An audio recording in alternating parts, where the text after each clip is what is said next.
Can you give me a bit about Starlink and how the tech works? Because somebody I was speaking to, I don't know if you know this company called Meter out of San Francisco.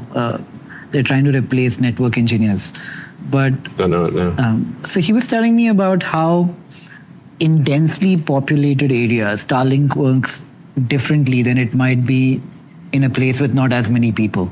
Can you explain how it works? Yeah, so Starlink, there's several thousand satellites in low Earth orbit, and they're moving around 25 times the speed of sound in these, they're zipping around the Earth, basically. And they're at an altitude of about 550 kilometers, which is called generally low Earth orbit.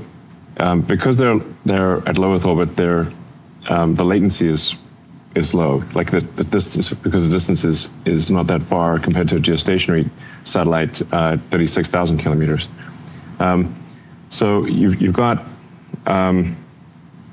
thousands of satellites providing low latency, high-speed internet throughout the world, and they are interconnected as well. So there are laser links between the satellites, so it forms sort of a laser mesh, so that if let's say if cables are damaged or cut, like fiber cables, the satellites can communicate between each other and provide connectivity even if the cables are cut. So, for example, when the Red Sea cables were cut, I think a few months ago, the Starlink satellite network continued to function without a hitch. So it's particularly helpful for disaster areas. So if an area has been hit with some kind of natural disaster, floods or fires or earthquakes, that tends to damage the ground infrastructure, but the Starlink satellites still work. So, and generally whenever there's some sort of natural disaster somewhere, we always provide people with free Starlink internet connectivity. It'd help. That would be wrong. So it's a very robust system. It's complementary to ground systems because the satellite beams work best in sparsely populated areas, but because you've got a satellite beam, it's a pretty big beam. So you have a fixed number of users per beam. So it tends to be very complementary to the ground-based cellular systems because those are very good in cities because you've got these cell towers that are only a kilometer apart type of thing, but cell towers tend to be inefficient in the countryside. So in rural areas is where you tend to have the worst internet because it's very, very expensive and difficult to do all the fiber optic cables, or to have high bandwidth cellular towers.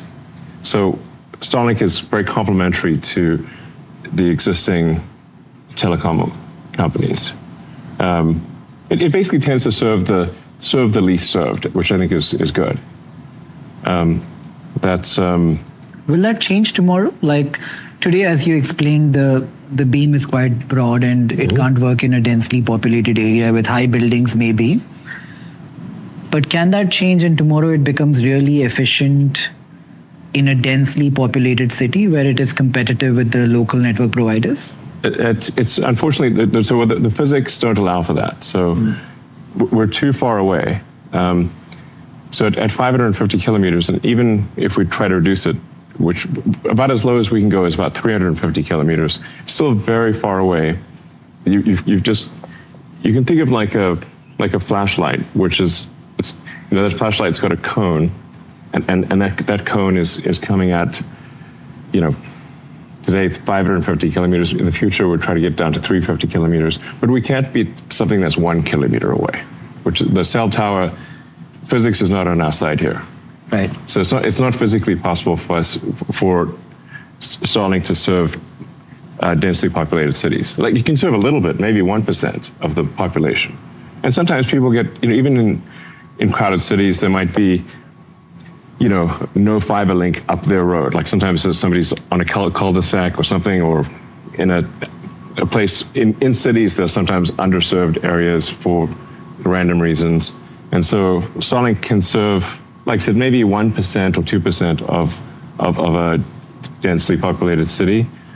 But it can be much more effective in, like I said, in rural areas where the internet connection is much worse.